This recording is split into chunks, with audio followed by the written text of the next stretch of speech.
Bonjour tout le monde et bienvenue sur le Jeune Musical. Aujourd'hui, on va parler de l'album le plus attendu de la rentrée, à savoir Man Best Friend de Sabrina Carpenter, un album entièrement composé par Jack Antonoff. Jack Antonoff, grand ami de Taylor Swift, notamment pour avoir travaillé sur ses chansons les plus connues et sur celles de Lana Del Rey. Donc, qu'il travaille sur l'album de Sabrina Carpenter n'est pas tellement une surprise, même si du coup il a plus sa patte qu'elle.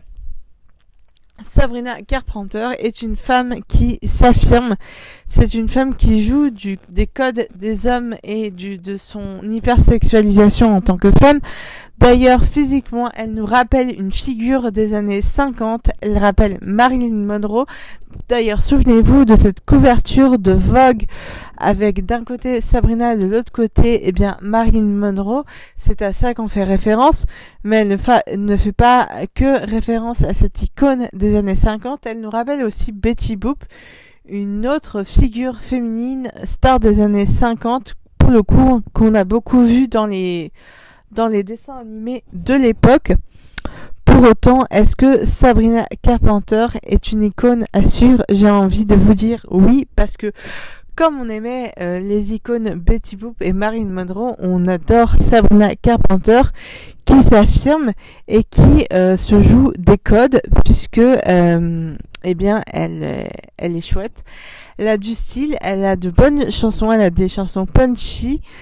Et elle fait des références cinématographiques dans ses clips vidéo. Par exemple, on se souvient de son clip avec Jenna Ortega qui faisait référence à des films d'horreur. Là, plus récemment, on a son clip Tears qui est clairement une référence au film culte American Horror Story. Et ça montre que Sabrina Carpenter, elle a plus d'un tour dans son sac et qu'elle joue aussi bien sur le plan de la musique que sur le plan du cinéma. En tout cas, c'est vraiment très chouette. Et d'ailleurs, je pense que Sabrina Carpenter va avoir une belle carrière, déjà propulsée par Taylor Swift et par Jack Antonoff, mais aussi grâce à la présence de Jenna Ortega dans l'un de ses clips, qui a déjà une bonne fanbase à Hollywood. C'est vraiment quelque chose, je suis sûre qu'elle va avoir une bête de carrière, qu'elle va vraiment pouvoir s'assumer et être vraiment partout. En tout cas, je ne peux que vous recommander d'aller écouter son album, parce que clairement, moi aussi j'étais un petit peu dubitative, mais finalement pas tant que ça, puisque quand on connaît un petit peu Sabrina, le fait qu'elle adore ABBA, qu'elle adore ses aînés comme Taylor Swift, on n'est pas tellement étonné de son style musical.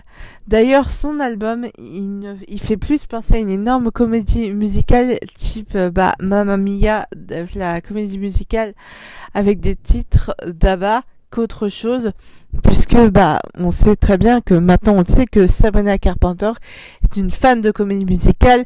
D'ailleurs, sa première tournée Short and Sweet était vraiment taillée comme une comédie musicale, comme un énorme spectacle, un énorme show à l'américaine. C'est ce que les gens disaient à l'époque. Et voilà, et c'est peut-être bien ce qu'elle va nous pondre sur scène, ce qu'elle va nous proposer. En tout cas, moi, c'est ce que je pense. N'hésitez pas à me dire ce que vous en pensez dans les commentaires. Est-ce que vous trouvez que Sabrina Carpenter a l'étoffe pour être une bonne actrice? Qu'est-ce que vous pensez de son album? Qu'est-ce que vous pensez de ses chansons? Personnellement, j'aime beaucoup Sugar Taking et Tears, mais je les aime toutes. J'aime aussi Man Child.